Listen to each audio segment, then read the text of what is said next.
Hey dude, what is up? I'm about to switch it up on you guys because you guys are so used to me doing like iPhone videos and a lot of you guys hate me because of that. I have no idea why, but I'm back again. I'm doing another one of these Android videos. I have this new thing. I'm just gonna start getting a bunch of those old phones like I used to do. I'm just gonna start reviewing them and stuff, just like this one. So if you guys want to see more videos, definitely hit the subscribe button, support your boy, and we'll keep making these awesome fire videos. And the phone today we're talking about is the LG G3. Now back in like 2015, maybe early 2016, I bought one of these and I used it for a little bit. I mean, I didn't really like it too much at the time because I kind of got ripped off, and I actually got one. I bought off Craigslist. I got one with a bad IMEI number. I should have known that was going to happen because I got it for a really good deal, and I didn't check the IMEI number. So whenever you go buy a phone used, check the IMEI number. But this phone came out in 2014, okay? And honestly, looking at the body, looking at everything, it's held up super well. The buttons on the back are still pretty clicky for, you know, being like a 3-year-old device, almost 4 years. And looking at the front, I love the super small bezels. LG really knocked it out of the park with their earlier like flagships, because even the LG G2 had like almost no bezel on it. Now luckily the back cover is removable, and it also has a removable battery and a micro SD card slot. That's probably one of the dopest features of this phone. But right underneath that battery cover is the speaker, and it's probably the worst speaker ever. Don't even know why they even threw that in, but especially on a flagship, you know, at least have like a lower facing speaker. This back facing speaker in the corner is probably the worst, literally worst speaker ever made. Now switching over to the front again, the screen is 5.5 inches. It's a quad HD panel. It's an IPS. I kind of wish it was AMOLED, but honestly, we can live with it. It's the PPI is like crazy. The screen is like vividly sharp. It's super awesome looking. It gets kind of bright. I mean, it could be. I wish it was brighter, but you know, for what it's worth, it's not a bad panel at all. Now, sadly, LG kind of cut support with this fairly early. It's running Android 6.0. I think it was rocking 4.4 when it came out. So it had a little bit of a run. I kind of wish, you know, it got supported at least to Android N.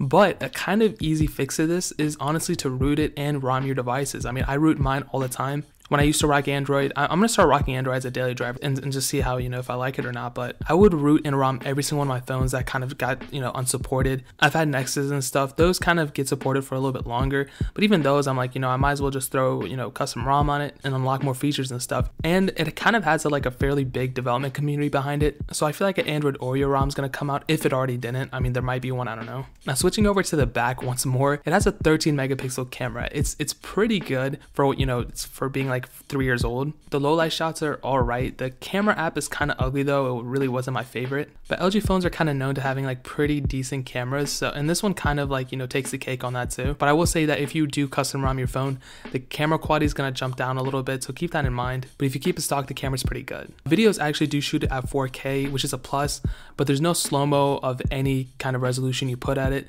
So there's no 60 frames per second on, you know, 4K or 1080 or 720p or whatever it is. It's not a deal breaker for a lot of people because a lot of people aren't going to be shooting in 60 frames. 30 frames is like enough just to get that quick video in or something like that. Overall speed on this phone is still super decent as well. It has 3 gigabytes of RAM, right? 3 gigs. That's a lot for a phone. My 6S Plus has 2, and my 6 Plus I had before that has 1, and my LG G2 has 2 gigs. So I mean, like, 3 gigs is a lot for a phone, and it has a quad-core processor clocked in at 2.5 gigahertz, so it can handle almost everything you throw at it, including heavier gaming. If you're playing like super intensive games, then, you know, expect, I mean, maybe there'll be a few drop frames here and there. The phone does heat up a little bit, but I mean, overall, like, it's still a super awesome phone. Now, the worst part about this is, even though this phone is still a fairly decent phone, the battery life kind of sucks on it. It has a 3000 mAh battery. It is removable though, so you can like swap it out with a different battery, or you can even get a Zero Lemon battery. Those things make the phones last forever. I'll leave like links in the description for batteries, but I would highly suggest getting at least another 3000 mAh battery. But if you can jump up to a Zero Lemon one, that'd be even better. I forgot to kind of add this, but it also has a higher blaster in the back. You can use this as a remote or something like that, and it has double tap to wake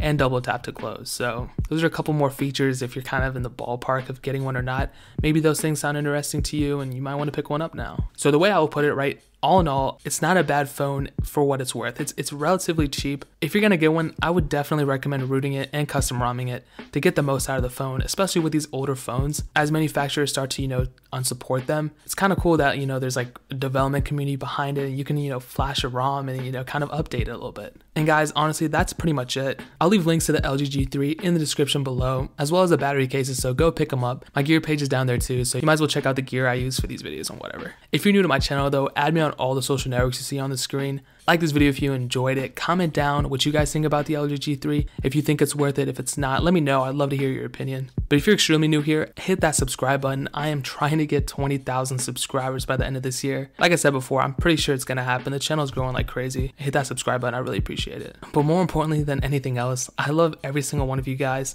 Hopefully I'll catch you guys in the next video. Peace out till then.